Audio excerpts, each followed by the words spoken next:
After one of the biggest outbreaks of hepatitis A in United States history, the national chain Chi-Chi's, which is in bankruptcy, is out to rebuild its reputation.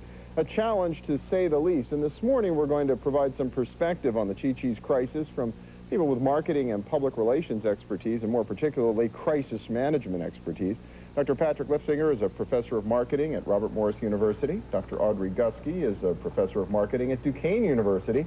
And Bob Oltmans is president of Skutsky & Oltmans, one of Pittsburgh's largest public relations firms. And welcome. Good to see all three of you. Thanks for coming. Thank you for having us. Yeah. Why don't we start with this from a marketer's perspective? This has to be every marketer's worst nightmare for a business, a company with a product to sell, to find itself in this sort of a situation. I'll be glad to comment, and I would point out, though, that really I'm more in the economics generally area, and it seems to me that Chi-Chi's has, from an economist's point of view, a real problem with not having decided upon a strategy. I don't know that you could really ask them to have a strategy at the ready for this sort of thing, but they seem to have gone through several starts at how they wanted to handle it, and probably have added to their costs overall in trying to deal with it.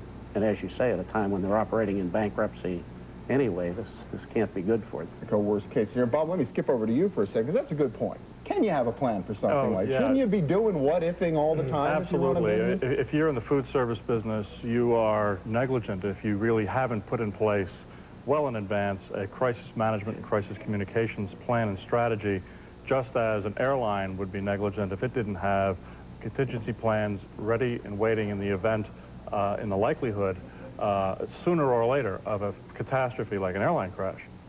I think in the case of Chi-Chi's here in Beaver County, believe it or not, there are actually a few things Chi-Chi's did right from a communications perspective.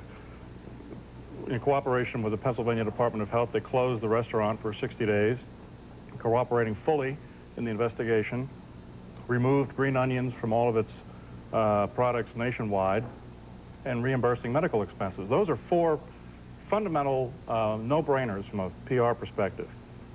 But I think the fatal flaw in Chi-Chi's reaction to this has been the lack of communications and meeting with the news media on a regular basis, of being on the ground here in the Pittsburgh area to meet with the community, to put a face and a voice behind the Chi-Chi's brand response to this disaster. You know, Audrey, we were talking about it a little before we went on, kind of striking at how invisible they were in the early going. Yeah, it's really, they've sort of done all the wrong things the right way. They didn't approach it properly as far as the communication goes. If you look at some of the classic cases like Tylenol, even though they were innocent victims and someone had sabotaged their product, they were open to the public and told them everything they possibly knew. Also, the Ashland Oil situation was handled very well, taking the blame and apologizing. This was not Chi-Chi's fault, we're assuming, but yet they were almost acting like they were guilty and not opening up all they knew in the press and telling us everything that happened to try to alleviate the fears and concerns consumers have. When people start dying as a result of using your product or service, that's huge. And you need to really be a face in the public, and they have Speaking of faces, we have a little video clip here from Bill Zvertnik, the COO of Chi-Chi's, when I guess he called a news conference. This is kind of the way it played out on television, I assume all over Pittsburgh. Deeply regrets that any of our guests and employees became ill. Public health authorities confirmed that there was no possible way Chi-Chi's could have prevented this incident. Chi-Chi's is now in a position to quickly respond to reimbursement requests for medical expenses and lost wages for guests who have dined at our Beaver Valley Mall location. Now, as I recall, he made the statement, took no questions, and disappeared. How's that as a strategy when you're dealing with the news? Great press conference, 2 weeks too late, and there should have been 2 press conferences a day, every day, throughout the course of this crisis, in my estimation. Chi-Chi's thus far, and we're now 6 to 7 weeks into this, has yet to give any of its customers a single reason to come back to a Chi-Chi's restaurant. And I think there have been a lot of losers in all of this, not the least of which are the families who have been directly impacted by the hepatitis A outbreak. But my heart goes out to the other Chi-Chi's restaurants in the western Pennsylvania area whose business has dropped precipitously after all of this. People are staying away from Chi-Chi's restaurants in droves during one of the best times of the year for family restaurant business, the drive-by business you get during Christmas shopping season. That's market share and revenue that will never be recovered. A number of food service workers in those Chi-Chi's restaurants have been laid off as a result of this.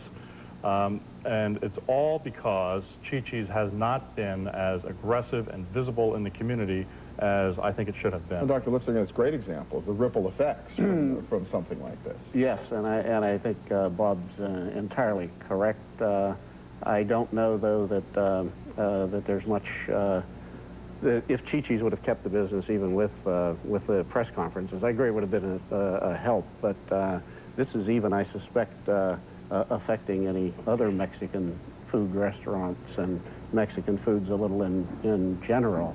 At this time, perhaps other fast food restaurants were going to take business in any case.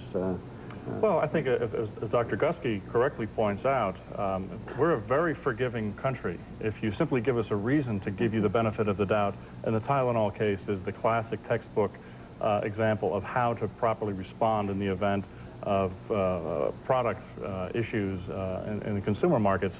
Johnson & Johnson understood what was on the stake for its reputation and its brand, and spent hundreds of millions of dollars literally overnight to pull all of its products off the shelves to maintain consumer confidence in the Johnson & Johnson brand.